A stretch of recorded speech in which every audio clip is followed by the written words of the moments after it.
Right. So if you've been to church, or maybe you've grown up in church, you've probably heard it said, hopefully, that you are saved by grace through faith alone, which is absolutely true. That's the way salvation works, is by grace through faith. But maybe you've read a little bit more of the Bible, particularly a book called James. And if you've read that, you may have had these kind of two thoughts starting to kind of contradict each other, because in Ephesians, it says you're saved by grace through faith, and then James says, yeah, you're saved by faith, but if it has no works, then you might not be saved. So he says faith without works is dead. And so you kind of have these two maybe countering thoughts.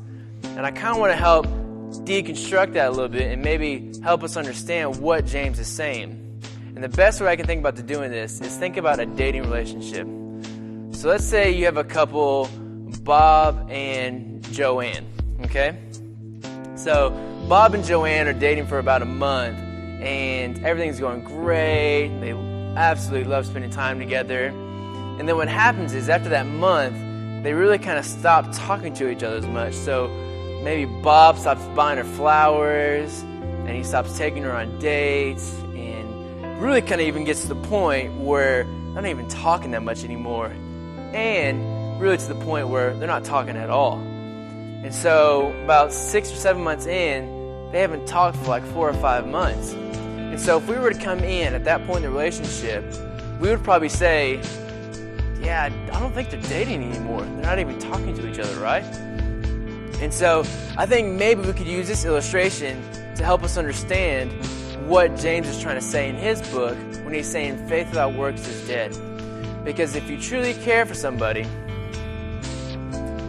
and if you truly like them and want to invest in them, then what happens is you automatically start doing things to get to know them more, to show that you're interested in them. So if a boy, we'll say Bob truly likes Joanne, he doesn't have to try that hard. No one has to beg him, persuade him to do things for Joanne. He kind of just naturally does those things, right? He naturally takes her on dates. He naturally buys her flowers.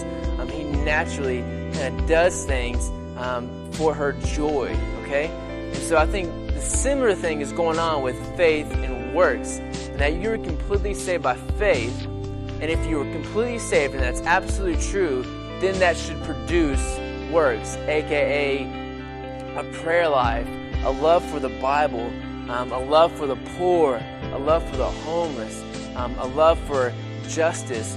Those things should naturally come out of your faith if you were saved by grace, right?